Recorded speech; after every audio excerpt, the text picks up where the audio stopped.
ಮಳೆ ಏನು ಪ್ರಾರಂಭ ಆಗಿದೆ. ಬಹುಶಃ 2018ರಲ್ಲಿ ನಾನು ಮುಖ್ಯಮಂತ್ರಿ ಇದ್ದಾಗಲೂ ಸಹ ಇದೇ ರೀತಿಯಲ್ಲಿ ಕೊಡಗು ಭಾಗ, ಮೂಡಿಗೆರೆ, ಚಿಕ್ಕಮಗಳೂರು ಭಾಗದಲ್ಲಿ, ಸಕಲೇಶಪುರ ಭಾಗದಲ್ಲೂ ಮಳೆ ಆದಂಥದ್ದು ಇವತ್ತು ನನ್ನ ನೆನಪಿನಲ್ಲಿ. ಬಹುಶಃ 2018 ನಂತರ ಈ ರೀತಿಯ ಒಂದು ಮಳೆ ಪ್ರಾರಂಭ ಆಗಿರತಕ್ಕಂಥದ್ದು ಈ ವರ್ಷ ಆಗಿದೆ. ಒಂದು ಕಡೆ ನಮಗೆ ಜಲಾಶಯಗಳು ತುಂಬಿದ್ದು, ಸ್ವಲ್ಪ ನಮಗೆ ತಮಿಳುನಾಡು ಕರ್ನಾಟಕದ ಏನು ಪ್ರತಿನಿತ್ಯದ ನಮ್ಮ ಸಂಘರ್ಷ ಇದೆಯಲ್ಲ, ಸಂಘರ್ಷಕ್ಕೆ 1 ವರ್ಷ ವಿರಾಮ ಇವತ್ತು ಜಲಾಶಯಗಳು ತುಂಬ್ತಾ ಇರೋದ್ರಿಂದ ದೊರಕಿದೆ. ಆದರೆ ಇನ್ನೊಂದು ಕಡೆ ಈ ಮಳೆ ಮೂಲಭೂತ ಸೌಕರ್ಯಗಳ ಮೇಲಾಗಿರ್ತಕ್ಕಂಥ ಒಂದು ದೊಡ್ಡ ಮಟ್ಟದ ಒಂದು ಸಮಸ್ಯೆಗಳೇನಿದೆ, ಸಮಸ್ಯೆಗಳಿಗೆ ಸರ್ಕಾರ ಸ್ಪಂದಿಸಬೇಕು ಅನ್ನೋದನ್ನ ಹೇಳಿಕ್ ಬಯಸ್ತೀನಿ. ನಿನ್ನೆ ನಾನು ಶಿರೂರಿಗೆ ಹೋಗಿದ್ದೆ. ಶಿರೂರಿನಲ್ಲಿ ಇನ್ನೂ ಸಹ ಮಳೆ ಏನಾದರೂ ಮತ್ತೆ ಮುಂದುವರೆದ್ರೆ ಇನ್ನೂ ಸಹ ಲ್ಯಾಂಡ್ ಸ್ಲೈಡ್ ಆಗ್ತಕ್ಕಂಥ ವಾತಾವರಣ ಇದೆ. ನೋಡ್ತಾ ಇದ್ದೀವಿ ಈ ಪರಿಸ್ಥಿತಿಗಳು ಯಾವ ರೀತಿ ಇದೆ. ನಾನು ಸಕಲೇಶಪುರದಿಂದ ಮುಂದಕ್ಕೆ ಬರ್ತಕ್ಕಂಥ ಅವುಗಳು ನೋಡ್ತಾ ಬಂದಿದ್ದಾರೆ. ಉದ್ದಕ್ಕೂ ಇದೇ ಸಮಸ್ಯೆಗಳಿದೆ. ಇಲ್ಲಿ ನನಗೆ ಇವತ್ತಿನ ಈ ಒಂದು ಪರಿಸ್ಥಿತಿಯನ್ನ ಇಲ್ಲಿ ಪ್ರಶ್ನೆ ಏನು ಅಂದ್ರೆ, ನಮ್ಮ ಇಲ್ಲಿಯ ಗುತ್ತಿಗೆದಾರರು ಹಿಂದೆ ಈ ಒಂದು ಯೋಜನೆಯ ಕಾಮಗಾರಿಯ ಒಪ್ಪಿಗೆ ಪಡೆದಿದ್ದಾರೆ. 8 ವರ್ಷದಿಂದ ನಿಗದಿತ ಅವಧಿಯಲ್ಲಿ ಕೆಲಸ ಮಾಡದೇ ಇರತಕ್ಕಂಥದ್ದು ಒಂದು ಭಾಗ ಸಾರ್ವಜನಿಕರಿಗೆ ತೊಂದರೆ ಆಗಿರ್ತಕ್ಕಂಥದ್ದು, ತೊಂದರೆ ಆಗಿರ್ತಕ್ಕಂಥದ್ದು. ಅದರ ಜೊತೆಗೆ ಕಳಪೆ ಕಾಮಗಾರಿ.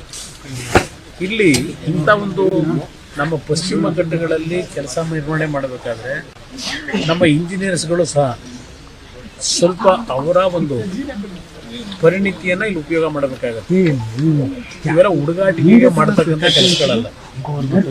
ನಾನು ಏನ್ ಕಣ್ಣಾರೆ ನೋಡಿದ್ದೇನೆ. ನಾನು ಕೇಂದ್ರದ ನಮ್ಮ ಭೂ ಸಾರಿಗೆ ಸಚಿವರ ಹತ್ರನೂ ಚರ್ಚೆ ಮಾಡ್ತೀನಿ. ಇವೆಲ್ಲ ಇರ್ತಕ್ಕಂಥ ವಿಷಯಗಳ ಮಾಹಿತಿಗಳನ್ನು ಅವ್ರಿಗೆ ಕೊಡ್ತೀನಿ. ಕೊಟ್ಟು ಒಂದು ಸಭೆ ಮಾಡಿ ಅವರನ್ನು ಸಾಧ್ಯವಾದರೆ ಒಂದು ಸ್ಥಳ ಪರಿಶೀಲನೆ ಮಾಡ್ತಕ್ಕಂಥದ್ದಕ್ಕೆ ಮನವಿನೂ ಮಾಡ್ತೀನಿ.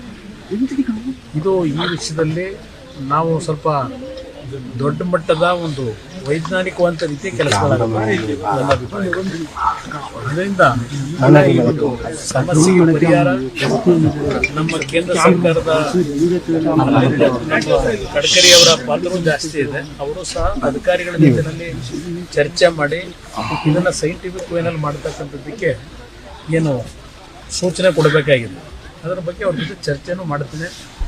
ಜೊತೆಗೆ ನಾನು ರಾಜ್ಯ ಸರ್ಕಾರಕ್ಕೆ ಹೇಳ್ತಕ್ಕಂಥದ್ದನ್ನು, ಇಂಥ ಒಂದು ಪರಿಸ್ಥಿತಿಗಳಲ್ಲಿ ಸರ್ಕಾರದ ಮಂತ್ರಿಗಳು ಭೇಟಿ ಕೊಡಬೇಕು, ಸ್ಥಳ ಪರಿಶೀಲನೆ ಮಾಡಿ. ಏಕೆ ಬಂದ ತಕ್ಷಣ ನಾವು ಬಂದು ಕೆಲಸ ಮಾಡೋದೇನಿಲ್ಲ. ನಾವು ಈ ಭಾಗದ ಜನರಲ್ಲಿ ಒಂದು ಯಾವುದೇ ಒಂದು ಸಮಸ್ಯೆಗಳಾದಾಗ ಅವ್ರಿಗೆ ಮಾನಸಿಕವಾಗಿ ಸ್ಥೈರ್ಯ ತುಂಬತಕ್ಕಂಥದ್ದು ಸರ್ಕಾರಗಳ ಕರ್ತವ್ಯ. ಆ ಹಿನ್ನೆಲೆಯಲ್ಲಿ ನಾನು ನಿನ್ನೆಯಿಂದ ನಿನ್ನೆ ಉತ್ತರ ಕನ್ನಡ ಜಿಲ್ಲೆಯಲ್ಲಿ ಪ್ರವಾಸ ಮಾಡಿದ್ದೇನೆ. ಇವತ್ತು ಇಲ್ಲಿ ಬಂದಿದ್ದೇನೆ. ಕೊಡಗುಗೂ ಹೋಗ್ಬೇಕಾಗಿತ್ತು ನಾನು. ಯಾಕೆಂದರೆ ಕೊಡಗಿನಲ್ಲಿ 2018ರಲ್ಲೂ ಸಹ ನೆನಪಿದೆ, ಕುಶಾಲನಗರದಲ್ಲಿ ಸಾಯಿ ಬಡಾವಣೆ ಅಂತ ಹೇಳಿ ಒಂದು ಬಡಾವಣೆ ಇದೆ. ಬಹುಶಃ ನಿನ್ನೆ ಯದುವೀರವರು ಭೇಟಿ ಕೊಟ್ಟಿದ್ದಾರೆ. ಅಲ್ಲಿ 2-3 ಅಡಿ ನೀರು ನಿಂತಿದೆ. ಆರಂಗಿ ಜಲಾಶಯ ಕುಶಾಲನಗರದ ಏರಿಯಾದಲ್ಲಿ ಮಳೆ ನೀರು ಮನೆಗಳಲ್ಲಿ ನೀರು. ಕಳೆದ ಬಾರಿ ನಾನು 2018ರಲ್ಲಿ ನಾನು ಈಗಲೂ ನೆನಪಿನಲ್ಲಿ ಇಟ್ಕೊಂಡಿದ್ದೇನೆ. ಆ ಏರಿಯಾದಲ್ಲಿ ಬೆಂಗಳೂರಿನ ಕಾರ್ಪೊರೇಷನ್ನ ಕೆಲಸ ಮಾಡ್ತಕ್ಕಂಥ ಸಿಬ್ಬಂದಿಗಳನ್ನು 3-4 ಸಾವಿರ ಜನ ಡೆಪ್ಯೂಟ್ ಮಾಡಿದ್ದೆ. ಡೆಪ್ಯೂಟ್ ಮಾಡಿ ಅವರಿಗೆ ಪ್ರತಿ ಕುಟುಂಬದಲ್ಲಿ ಮನೆಗಳಿಗೆ ನೀರು ನುಗ್ಗಿ ವಸ್ತುಗಳೇನು ಹಾನಿಯಾಗಿತ್ತು 50,000 ರೂಪಾಯಿಗಳನ್ನು ಸ್ಥಳದಲ್ಲೇ ಅವರಿಗೆ ಪರಿಹಾರ ಕೊಡ್ತಕ್ಕಂಥ ಕೆಲಸವನ್ನು ಮಾಡಿದ್ದಾಗ ಪಾಪ ನಮ್ಮ ಸಚಿವರು ಉತ್ತರ ಕನ್ನಡದಲ್ಲಿ ನೆನ್ನೆ ಒಂದು ಹೇಳಿಕೆ ಕೊಟ್ಟಿದ್ದಾರೆ. ಯಾರು ಅಲ್ಲಿ ವೈದ್ಯ 10 ಲಕ್ಷ ಕೊಟ್ಟಿದ್ದು ನಾವು ಎಲ್ಲೂ ಕೇಳೇ ಇಲ್ಲ, ನಾವು ಮನೆ ಕಟ್ಟ ಬಿದ್ದೋದಂಥವ್ರಿಗೆ ಅಂತ ಅಂದ್ಬಿಟ್ಟು ನೆನ್ನೆ ಒಂದು ಹೇಳಿಕೆ ಕೊಟ್ಟಿದ್ದಾರೆ. ಬಹುಶಃ ಅವ್ರಿಗೆ ಏನಾದರೂ ಸಮಯ ಸಿಕ್ಕಿದ್ರೆ ಕೊಡಗು ಹೋಗಿ ನನ್ನ ಕಾಲದಲ್ಲಿ ತೆಗೆದುಕೊಂಡು ನಿರ್ಧಾರ ಇದೆಯಲ್ಲ, 1,000 ಮನೆಗಳನ್ನು 10 ಲಕ್ಷ ರೂಪಾಯಿ ವೆಚ್ಚದಲ್ಲಿ ಕಟ್ಟಿರ್ತಕ್ಕಂಥದ್ದು ಅಷ್ಟೇ ಅಲ್ಲ, 1 ಲಕ್ಷ ರೂಪಾಯಿಗಳನ್ನು ಪರಿಹಾರ ಕೊಟ್ಟಿದ್ದೇವೆ. ಅದಕ್ಕೆ ಅದ್ರ ಜೊತೆಗೆ 50,000 ರೂಪಾಯಿ ಅವರಿಗೆ ಪದಾರ್ಥಗಳೇನು ವಸ್ತುಗಳು ನಾಶ ಆಗಿತ್ತು ಅದಕ್ಕೆ ಪರಿಹಾರ ಕೊಟ್ಟಿದ್ದೇವೆ. ಇವತ್ತು ನನ್ನ ಕಣ್ಣು ಮುಂದೆ ಇವತ್ತು ಅವ್ರ ಪಾಪ ಗೊತ್ತಿಲ್ಲದೆ ಹೋಗಿ ನೋಡ್ಕೊಂಬರ್ಬೇಕು, ಸಾಧ್ಯವೇ ಇಲ್ಲ ಕೊಡಲಿಕ್ಕೆ, ಯಾರು ಕೊಟ್ಟಿದ್ದಾರೆ ಅಂತ ನೆನ್ನೆ ಹೇಳಿಕೆ ಕೊಟ್ಟಿದ್ದಾರೆ.